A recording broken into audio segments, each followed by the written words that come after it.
Welcome to Comic Books and You. Today we're going to cover Unstoppable Doom Patrol issue 6, now of 7. Or if you remember when we looked at the original books, the first one had no tag for the duration. The second one was stating it was a limited series of 6. It was extended to a limited series of 7 after issue 4. Things are a little bit weird with this particular book. There's some things that have improved, some things that are staying the same, and some things that probably should force some people to reconsider their employment status. So let's have a look at this one. We're not going to go in depth through the characters here because, well, it's one of those cases where there's just too many of them. But we'll start with the Doom Patrol Prime, who are our main heroes. We get to see all of them in this issue and using their powers for various things throughout it. So it's fun and interesting. Better than what we had in some of the previous issues. I'm not sure why the Chief and the old Chief are not butting heads. That would have actually made the story more interesting. And there was a feeling of it when we were reading issue 2. Who knows if that was lost in addition. And there's the very weird fact that Robot Man is clearly our lead character here. He's fighting the villain. He's leading the teams. He's doing everything that needs to be done for the Doom Patrol. But if you remember something that happens in issue 2, Elasti-Woman is actually the leader of the Doom Patrol right now under the Chief. Yeah, it is very hard to understand. But don't worry, that's not the only thing that's going to be hard to understand in this particular issue, because we're introduced as well to the Flex Force, which is a bunch of recruits that Flex Mentallo has been training. They're the new people that they've found. But not Degenerate or Beast Girl. Those two, they went directly into the Doom Patrol. Don't ask too many questions there. So we've got Starbro, which we've seen before. We don't know what his actual powers are outside of maybe doing a little bit of Starro abilities. We've got Squonk, who's got ability to stretch. He or she is in the back right there. Got Psilocymon, who controls Spore. Roxy Centauri, who does something. I don't know what. The Animal, Vegetable, Mineral Girl, because reasons. We heard about her in previous issues, but we haven't seen her.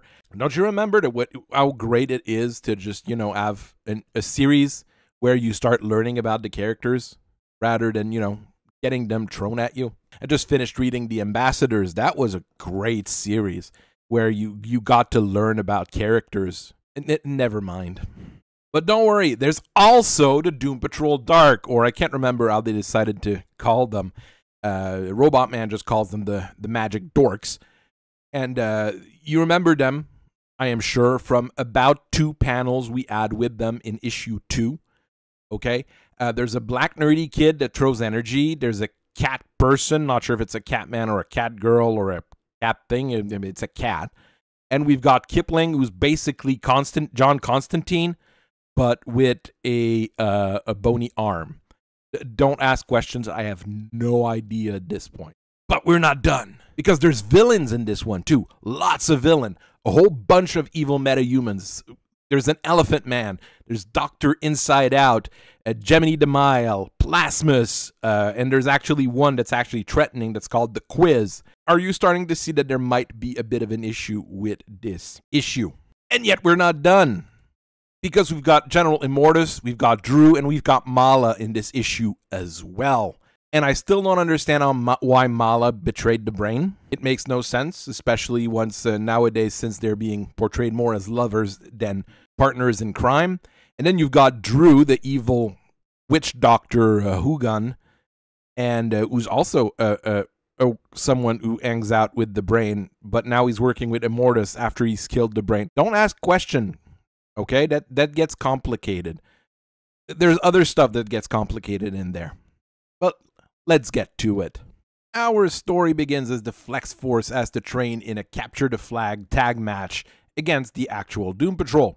Very good exercise for new hires like these.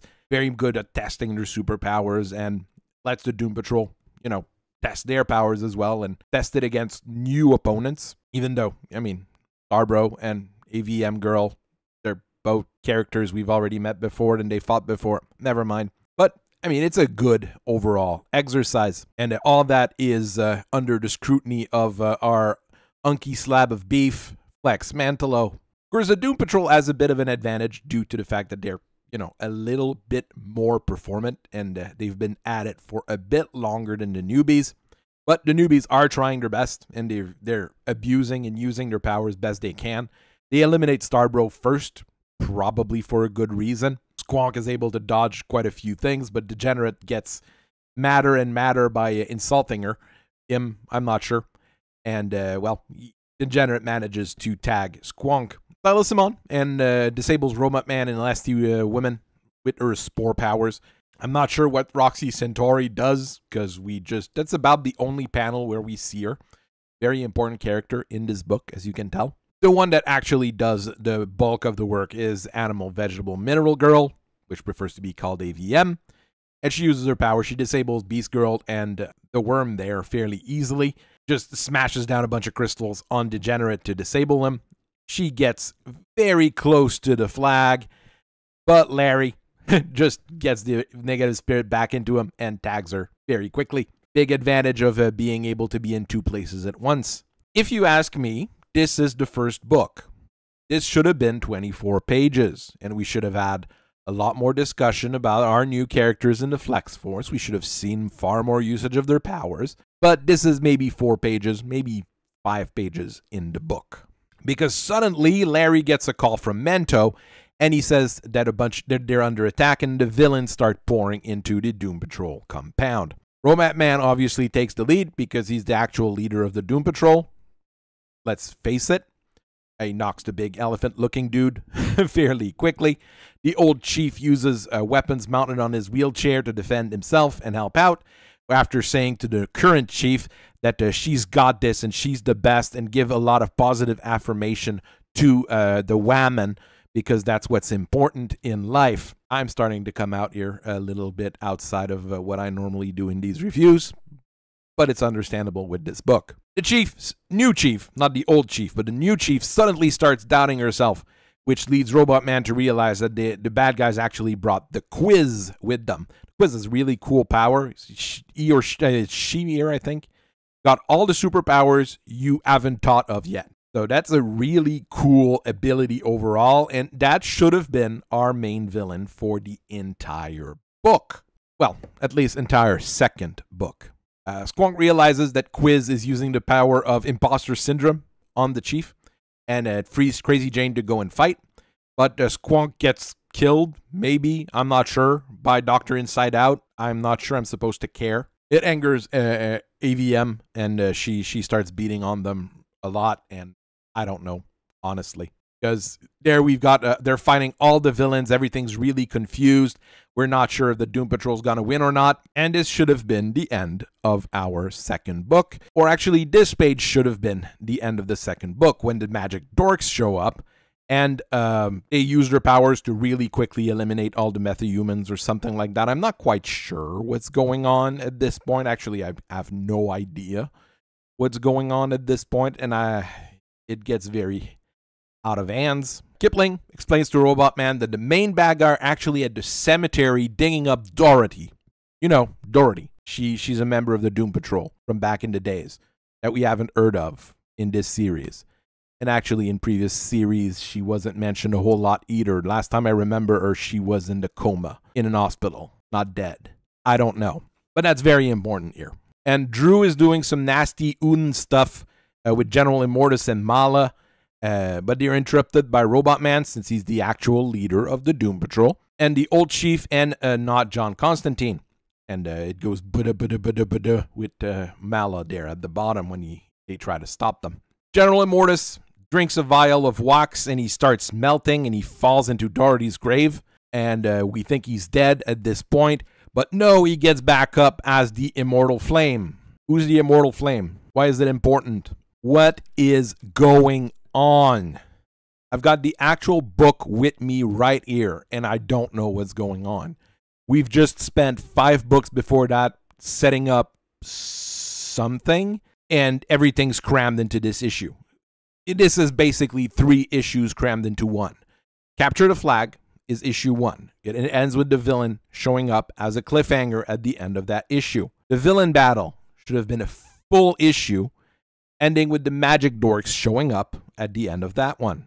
And the whole Immortus bit should have been its own book as well. This is a complete mess of storytelling. And you can't tell me that spending an issue to showcase the base and spending an issue having the people go see a psych is more important than having those 2 issues here to actually flesh out your characters and their activities and their motivations. This is terrible. Let's try to cool down a little bit here and just talk about the cover. It's a very busy cover overall, but it has, I would say, more good points than bad points. The best point here, in my opinion, is really that it's the same artist doing this one and the interior arts. You get what you see, which is a plus, especially in mainstream comics, because sometimes you get a book on the cover and you open it and you're like, well, that's not quite what I ordered. The branding is actually really strong here as well. At the top, I really like their Unstoppable Doom Patrol branding, and I like that the tagline is right underneath with the Goes to War, which is very active in terms of a tagline on a cover. So that's very, very good. It's just a little bit hard to differentiate what's going on with all the characters there, but at least it attracts the eye. You have an idea of, like, there's going to be a whole lot of characters, going to be a whole lot of things going on, and hopefully it's actually fun. As far as the book itself, it's a basic DC floppy. Here, nothing special. I only got one basic cover for this one. I'm starting to think it'd be cool maybe if they punched holes in the side and they sold you a binder to put them in rather than trade paperbacks. They'd probably lose money if they did that, but who knows? I don't know. The quality here is just not there anymore. We get the back an ad for a Dual Force, their virtual TCG. I haven't tried it yet. I've got some Google Play credits. Maybe I could try it or just, dip my toes into it. I don't know if it's worth it at all. The back flap of the cover has that hybrid NFT thing from DC, a euro. There's no E in it because you can't have anything with an E in a DC comic, I guess. Not sure if that's a huge money maker instead. Available now while supplies last. That's probably the only time they're going to do a run of that. We get the generic preview for Monsterverse crossover event with the 3-page ad. I've read it many times already. It's better than that Green Lantern preview we're getting this week, but let's not get into that too much. We get the ad for Dawn of DC The Flash, which is coming end of the month or beginning of next month. I'm not a huge fan of The Flash. If anybody reads it, tell me if it's any good and if it's worth, grabbing. Honestly, not sure if I'd want to get in on that particular book. The good news in all of this, all the ads are at the beginning or the end.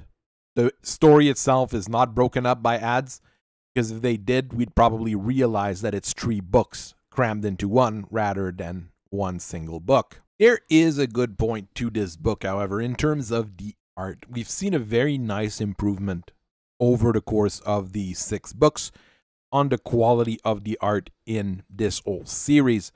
Everything is really vibrant. Everything's really colorful. It pops out of the page. It does what it's supposed to do, sure, but it does it really, really well in terms of maybe a bit more cartoony style than what we're now used to with a lot of those DC comics. The characters are cool. They're imaginative, which is always a big plus. I know most of those villains already exist, but they're well done here and they're well set up in terms of the art. And the Flex Force, they're not the most imaginative ever, but they work fairly well, and they're just different enough that it gets somewhat interesting.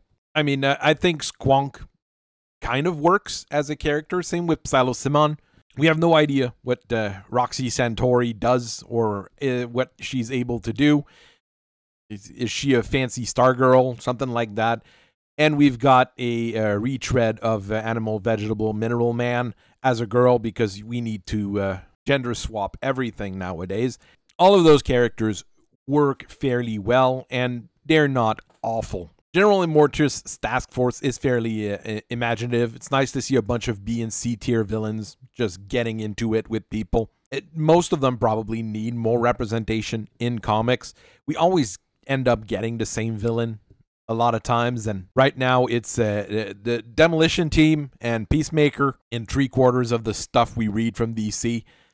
it feels kind of weird. It's nice to have a bit more of a variety here. With how good Mala looked in Peacemaker Tries Hard, this is a bit of a step down. Same with General Immortus. They really don't look good. Mala looks like a teddy bear and not like an actual gorilla. And General Immortus just looks way too frail to be any form of a threat, which even though he was weak and weird in Peacemaker Tries Hard, as an example, I mean, when he did the threat of, yeah, I could squash you with an army of robots, it's only due to the fact that he was, dining in his favorite diner that he didn't do it. And Mala was actually a huge threat in Peacemaker Tries Hard. Here, like I said, he looks like a big teddy bear and acts like a big teddy bear. Battle work is fairly basic, but it works really well. The story is easy to follow, and there's just tiny bits of things here and there, like here, Beast Girl getting out of the panel, things like that. Just interesting enough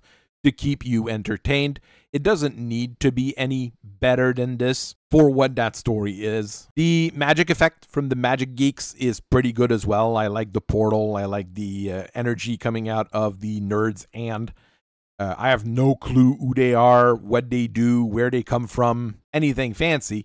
But here, they do have a bit of gravitas that is missing from some of the other characters in the book. Backgrounds as well are fairly functional. It's an improvement from what we had at the start of this series, where the backgrounds were an afterthought. Here, they're set up properly on every panel. They work to enhance the story and enhance the backgrounds, so it does what it's supposed to do in the way it's supposed to do it. All right, now let's address the elephant in the room. See what I did there? It's a bit of a joke because there's an elephant on the page there.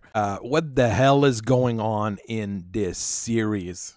Every once in a while, you drop threads when you're making a book or making a series, so you can try to, bait people in having a continuation to your series.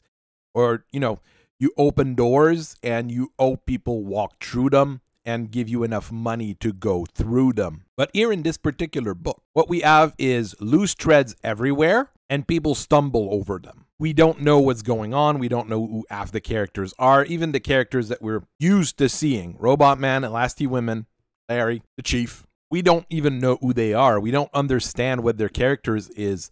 We don't understand what their motivations are. We don't know anything about anyone. And they're trying to keep us entertained by adding more and more and more people. You introduce 4 new characters here.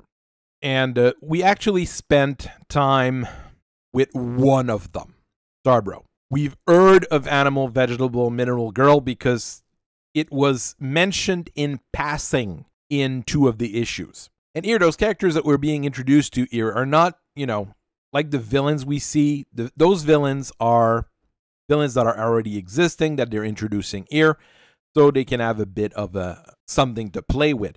No, here we're really introduced to 4 brand new characters that we don't know anything about. And the fact that you were dropping all those villains, even though they already exist, so at least you've got something to work with, we have no real explanation for the motivation outside of they want to fight the Doom Patrol. And there's really only one character in the whole list there that's interesting, which is the Quiz. We could have done with the Quiz versus the Doom Patrol for an entire issue, maybe with a few henchmen or something along those lines.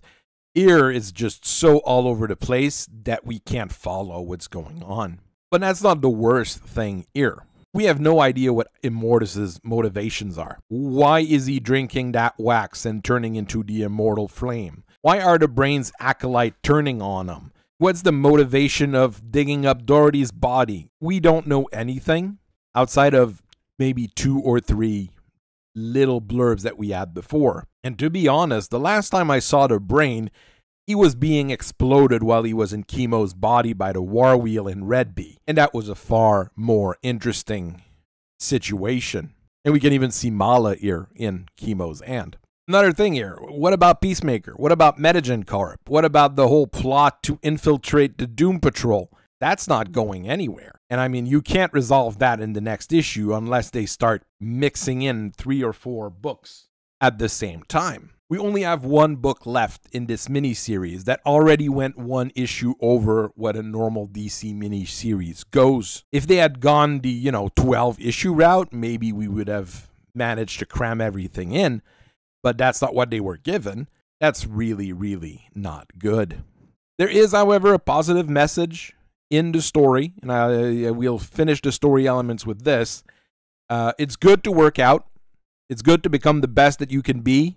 And Flex Mantallo is a great role model. And that's actually not a bad thing, because for once we have a male role model that is physically fit, intelligent, and capable. This is outside of what DC's been giving us recently, honestly.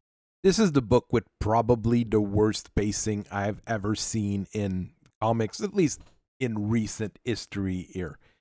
We get full issues trying to develop like the relationship between Robot Man and Negative Man and a little bit of Starbro.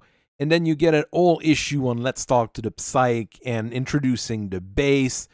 And we still know nothing, I mean, about the new characters, but we don't even know much about the existing one. Unless you're an actual Doom Patrol fanatic, you're not going to understand what's going on in this series.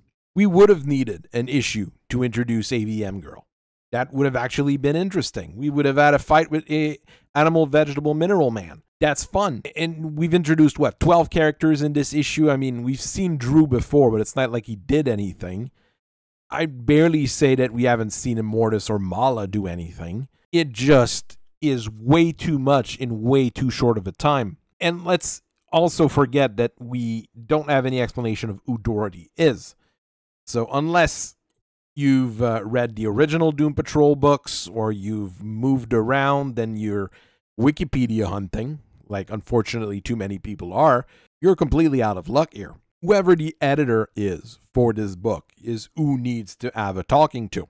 Not sure I would blame the author. I'm not sure I would definitely not blame the artist. The artist is doing a really good job on this.